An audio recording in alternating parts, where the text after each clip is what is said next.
tidak mengirimkan surprise sebagai bentuk menolak RUU ini? Iya, pemerintah harus menganalisis dengan tepat dan secara mendalam. Pemerintah harus menganalisis dengan cepat dan mendalam dan kemudian menunda segala pembahasan RUU Polri ini di masa sekarang. Karena sangat banyak sekali pasal-pasal isi konten yang sangat berbahaya untuk Indonesia ke depan. Dari sisi keamanan, dari sisi antar kelembagaan, dari sisi perlindungan hak asasi manusia, dari sisi bagaimana ruang demokrasi ke depan, tentu ini sangat berbahaya dan membutuhkan masukan publik yang sangat banyak dan membutuhkan kajian yang mendalam di mana perbaikan kepolisian yang kita butuhkan. Demikian.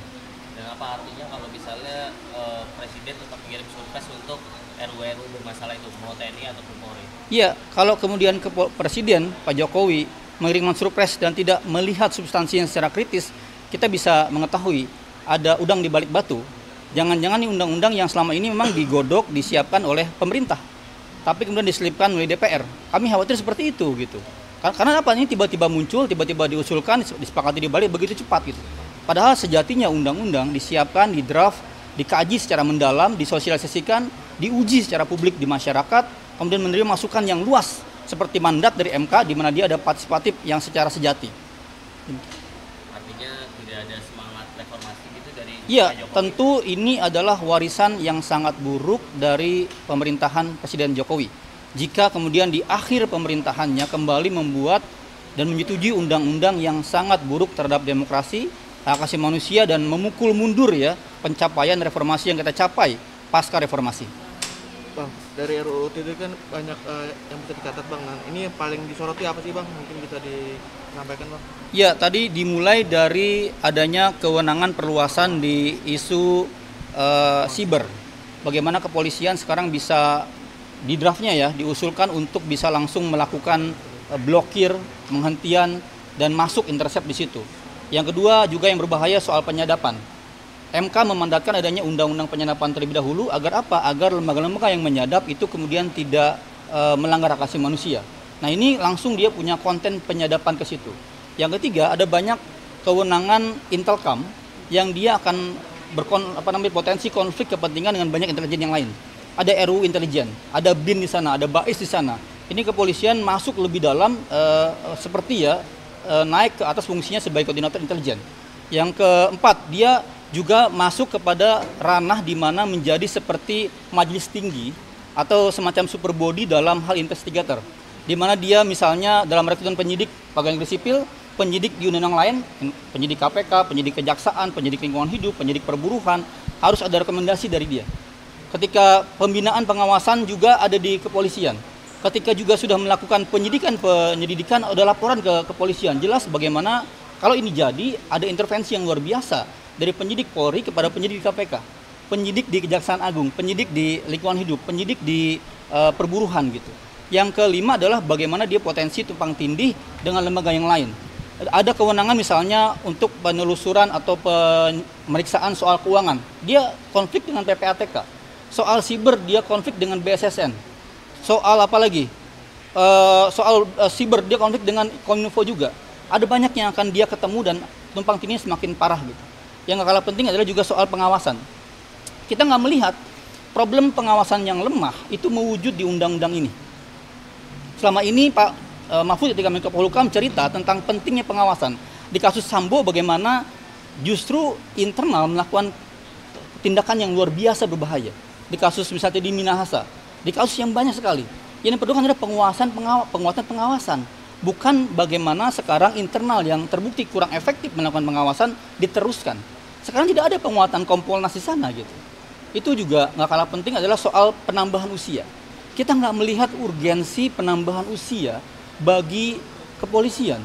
Bukankah ini justru menambah deretan antrian yang sangat panjang di level pimpinan tinggi, para perwira tinggi. Sekarang justru solusinya kan disebar kemana-mana di kementerian. Tapi justru itu malah menambah masalah ketika sekarang bintang 4-nya ditambah usianya. Harapan masyarakat, harapan publik, harapan semua orang kepolisian yang cepat. Kemudian bertindak dengan kira-kira responsif. Kalau ini semakin bertambah usia justru itu menambah kelambatan dan lain-lain gitu. Ada yang nambahin lagi tadi? Soal apa ya? Soal kebebasan sipil. Oh, Iya, sipil ya? Iya, pertama ya kami lihat bahwa RUU ini tentu akan punya nuansa yang sangat semakin meredam ya kebebasan sipil atau hak berpendapat, berekspresi, beropini, berkumpul dan juga berserikat dari masyarakat begitu. Karena memang dari beberapa pasal yang tadi disampaikan Mas Isnur, potensi untuk semakin penutupan gitu ya, bukan lagi penyempitan ruang sipil itu semakin terjadi. Kemarin dalam konteks Pam Swakarsa juga yang kami cermati itu berkaitan atau berkorelasi dengan kejadian terjadi di Bali ketika ada pembubaran dari People Water Forum, yang itu juga semakin terlegitimasi dengan adanya pengaturan lebih lanjut soal Pam Swakarsa yang ada di RUU Kepolisian, yang mana ini sangat berbahaya dan juga penerjemahannya atau interpretasinya untuk mengambil langkah-langkah dalam mendeploy atau menurunkan polisi masyarakat atau Pam Swakarsa itu tentu sangat subjektif diambil oleh kepolisian dan tidak ada langkah-langkah pengawasan korektif dan juga transparansi akuntabilitas untuk kemudian masyarakat dapat memberikan satu masukan atau ide gitu ya berkaitan dengan kebijakan-kebijakan yang nantinya akan dilakukan oleh kepolisian dengan sejumlah problem atau masalah-masalah yang saat ini sudah disampaikan dan mengancam ruang demokratis dan juga ruang sipil dan juga ruang kebebasan dari masyarakat. Nggak cuma masyarakat secara umum tapi juga lembaga pers, lembaga keilmuan atau akademik gitu ya, yang ini semakin tereduksi perannya dan juga kualitas perannya dalam masyarakat gitu ya, dan juga terhadap iklim demokrasi. Pertambahan, Anda cukup?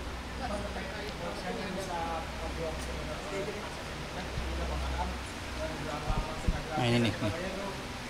Anda. Soal blokir. Oh.